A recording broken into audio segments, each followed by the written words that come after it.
Frames అని కూడా. So అంటే ఒక మార్కెట్ స్ట్రాటజీకి మించి ఖర్చు పెట్టారని అనిపిస్తుంది.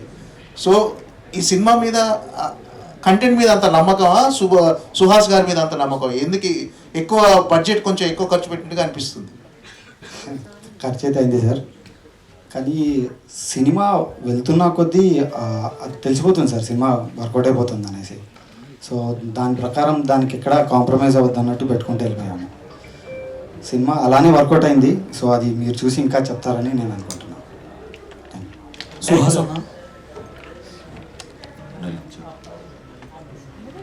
నేను మధ్య మధ్యలో కూడా మన ప్రొడ్యూసర్ గారిని, హరీష్ గారిని పక్కకు పిలిచి, అది ఏంటి అంత కొంచెం గట్టిగా ఉన్నట్టుంది, అది భయం వేస్తుంది కొంచెం అని ప్రతిరోజు పక్కకు తీసుకెళ్ళేవాడు.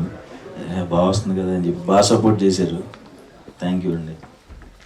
డైరెక్టర్ గారు ఎస్ యాక్చువల్లీ ఇప్పుడు మ్యూజిక్ డైరెక్టర్ రతన్ కదా, యా అంటే గతంలో అంటే కొంచెం వర్క్స్ రిలేటెడ్ చాలా మంది రతన్ గారి గురించి మాట్లాడారు. సో మీకు ఈ సినిమా పరంగా ఎలా సపోర్టివ్ ఉన్నారు ఆయన మ్యూజిక్ డైరెక్టర్? ఏమో నాకైతే ఇప్పటివరకు ఏ ప్రాబ్లం చేయలేదు. అంటే ప్రాబ్లం ఇన్ ద సెన్స్, నేను మనకు తెలుసు ఆయన ఏమేమి మూవీస్ చేశారు. అందల రాక్షసి, అర్జున్ రెడ్డి, జాతిరత్నాలు, ఈ సినిమాలో ఆ సాంగ్స్ నేను హమ్ చేసుకుంటూ ఉండేవాడిని నెంబర్ ఆఫ్ టైమ్స్. అలాంటిది నేను ఒక బ్యూటిఫుల్ లవ్ స్టోరీ చేస్తున్నప్పుడు నాకు మంచి కమర్షియల్ మ్యూజిక్ డైరెక్టర్ కావాలి. సో ఆలోచిస్తున్నప్పుడు రతన్ గారికి ఎందుకు వెళ్ళకూడదు అని చెప్పేసి నేను స్ట్రైట్ అవే వెళ్ళి కూర్చొని మాట్లాడా. ఆయన చాలా సింపుల్గా చాలా బాగున్నారు. అండ్ నాకు షూట్కి ముందే నాకు 6 సాంగ్స్ ఇచ్చేసారండి. నాకైతే ఎటువంటి ప్రాబ్లం అనిపించదు. చాలా కూల్గా నార్మల్గానే ఉన్నారు. మంచి సాంగ్స్ ఇచ్చారు. బ్యాక్గ్రౌండ్ స్కోర్ పరంగా కూడా అంతే సపోర్టివ్ వర్క్ జరుగుతుంది. యా సుహాస్ గారు, అండ్ నిన్న ఒక ఐ థింక్ మార్నింగ్ టీవీలో ఒక యాడ్ చూసాం ఇది. Felt very happy. అంటే యాడ్స్ కూడా వచ్చేసారు. సో ఎలా అనిపిస్తుంది ఈ జర్నీ చూసుకుంటే? బాగుంటుంది. యాడ్స్కి వచ్చింది, యాడ్స్ చేస్తుంటే ఇంకొంచెం సినిమాలు రెమ్యునరేషన్ అన్ని పెరుగుతూ ఉంటాయి కదా. యాడ్స్ చేస్తుంటే మన ప్రీవియస్ సినిమా గట్టిగా ఉంటే అప్పుడు పెరుగుతాయి రెమ్యునరేషన్స్. యాడ్ చేశారని చెప్పి రెమ్యునరేషన్. టీజర్ బాగుంది. సో ఇందాక మా వాడు అడిగినట్టు అండ్ యాక్టింగ్ నుంచి యాడ్స్కి వచ్చారు, చాలా బాగుంది. బట్ ఒక యాడ్ చేస్తే సినిమాకి అంత ఛార్జ్ చేస్తున్నారు, యాడ్కి కూడా అంత ఛార్జ్ చేస్తున్నారని బయట టాక్. అంతవరకు నిజం? క్యాప్చర్ అయిపోయింది.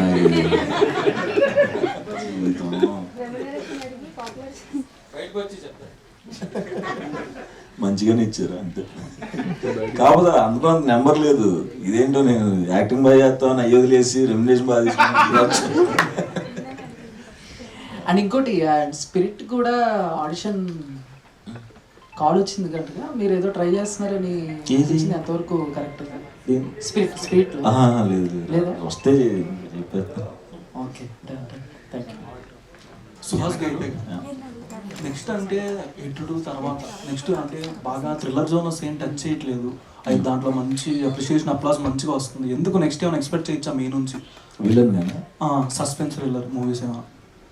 సస్పెన్స్ థ్రిల్లర్ కాదు కానీ విలన్ అనకండి సార్. మేము ఇక్కడ ఎంత డబ్బులు పెట్టుకొని హీరోగా చేసుకుంటున్నాం, మీరు విలన్ అంటే తన నెక్స్ట్ ప్రాజెక్టు ఆ డైరెక్టర్ ఏడుస్తాడు.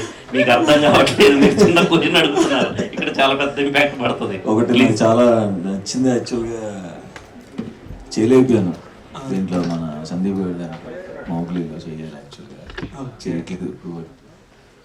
తమిళ్లో వస్తుంది. సుహాస్ గారు, యాక్టర్గా మీరు చాలా డిఫరెంట్ క్యారెక్టర్ ట్రై చేశారు.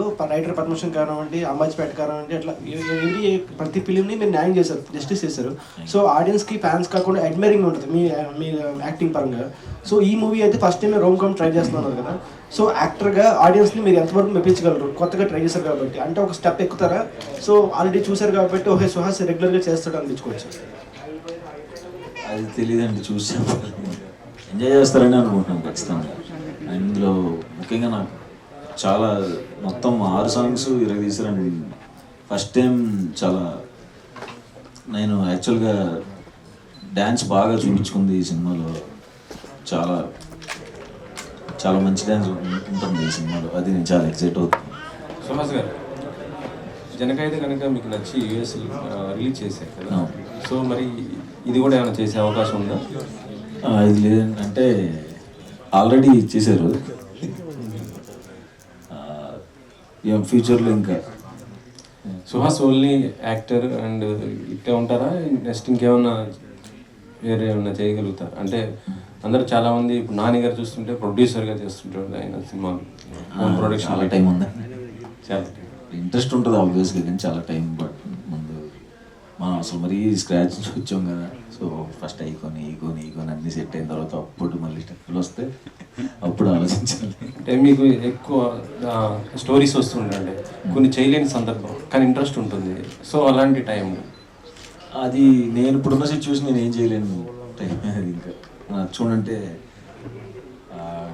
డేట్స్ అడ్జస్ట్ అవ్వక అంపా వెళ్ళిపోతుంది అనుకుని వదిలేయడం తప్ప ఇంకేం చేయలేదు. బ్రహ్మగారు టీజర్లో స్టార్టింగ్ చూస్తుంటే ఆ కోట బాహుబలి కోటలా కనిపించింది సార్. అది అంటే ప్రతిది కూడా మీ అంటే సెట్స్ ఎక్కువ బడ్జెట్తో కూడుకుంటుంది. ఈ సినిమాకి అంత అవసరం అనిపించిందా? ఎట్లా ఎంత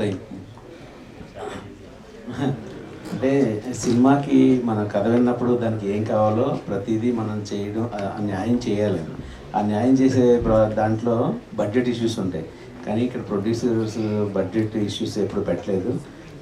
మేము అడిగిందంతా ఇచ్చారు. సో ఈ సినిమా చాలా క్వాలిటీగా వచ్చింది. టెక్నీషియన్స్ అంతా మంచి టెక్నీషియన్స్ ఉన్నారు. అందరూ కలిసి రాముకు మంచి సపోర్ట్ ఇచ్చారు. సుహాస్ గారు ఇందాక చెప్పారు మంచి సాంగ్స్ ఉన్నాయని. నేను ఒక సాంగ్ చూశాను, నేను షాక్ అయిపోయాను. సాంగ్స్ అన్నీ బాగున్నాయి ఇందులో. సాంగ్స్ రిలీజ్ అయిన తర్వాత మీరు కూడా షాక్ అవుతారు, అంత మంచి డాన్స్ చేశారు ఆయన. నేనే నమ్మలేకపోయాను. సో ఈ సినిమాకి ఎక్కడ కూడా కాంప్రమైజ్ అవ్వకుండా బాగా చేశారు. యాక్చువల్ అంటే గబ్బర్ సింగ్కి అంటే అప్పుడు ఆ టైంలో మీరు ఆ సినిమాకి మీరే ఆ డైరెక్టర్, సో అప్పుడు ఉన్నటువంటి ఆ సెట్స్ ఖర్చు కానీ ఇప్పుడు దానికి కంపేర్ చేసుకుంటే పెరిగిందా తగ్గిందా? ఎందుకంటే మొన్న దిల్ రాజు గారు ఒక మాట కూడా అన్నారు, సినిమా బడ్జెట్ అంతా డిసైడ్ చేసింది యాక్చువల్ చెప్పాలంటే సెట్ వర్క్ దగ్గరే ఆ సినిమా అనేసి. సో ఇది దీనిపైన ఇప్పుడు సెట్స్ ఖర్చు పెట్టే దగ్గర ప్రతి ప్రొడక్షన్ డిజైనర్, ప్రతి ఆర్ట్ డైరెక్టర్ ఆలోచించాల్సింది ఏంటంటే స్క్రీన్ మీద కనిపించినప్పుడు దానికి ఆ సీన్కి వాల్యూ ఉన్నప్పుడు ఎంతైనా ఖర్చు పెట్టించాలి. సీన్ మన స్క్రీన్ మీద కనిపించినప్పుడు దానికోసం ఎక్కువ ఖర్చు పెట్టడం వేస్ట్. ఇది థింక్ చేస్తే చాలా బడ్జెట్ తగ్గుతుంది. ప్లస్ ప్రతి సినిమాకి ప్రీ ప్రొడక్షన్ చాలా ఇంపార్టెంట్ అండి. చాలా చోట్ల ఏమవుతుందంటే ప్రీ ప్రొడక్షన్ జరగదు, ఆడవాడికి సినిమా చేస్తారు. ప్రీ ప్రొడక్షన్ జరిగితే ఏంటంటే షార్ట్ ఎక్కడి నుంచి ఎక్కడి వరకు చేస్తున్నారు, ఎంతవరకు చేస్తున్నారు, దానికి ఎంత ఖర్చు పెట్టాలి, ప్రతిదీ డిస్కషన్ ఉంటుంది. దానివల్ల ఏమవుతుందంటే బడ్జెట్ తక్కువ అవుతుంది, ప్రొడ్యూసర్ సేఫ్ అవుతారు. నా స్టైల్ అయితే అది అలాగే చేయాలనుకుంటాను నేను. అంటే గబ్బర్ సింగ్ టైంలో ఎంత అయింది మీకు? అది గబ్బర్ సింగ్ అంటే ఆ సినిమా బడ్జెట్ చాలా ఎక్కువ కాబట్టి అప్పట్లోనే మనం 4.5 crores పెట్టి వేసాము. ఆ సెట్ దానికి అవసరం, ఆ సినిమా మొత్తం దాంట్లో ఉంటుంది కాబట్టి అవసరం కాబట్టి అప్పుడు వేసాము. ఇప్పుడు కూడా మనకి సినిమా బట్టి ఆ సీన్ డిమాండ్ బట్టి సెటిల్ వేయడం జరుగుతుంది. ఇప్పుడు కూడా ఎక్కడ తగ్గించట్లేదు, కానీ బట్ వేస్ట్ చేయకూడదు అనేది నా ఫీలింగ్.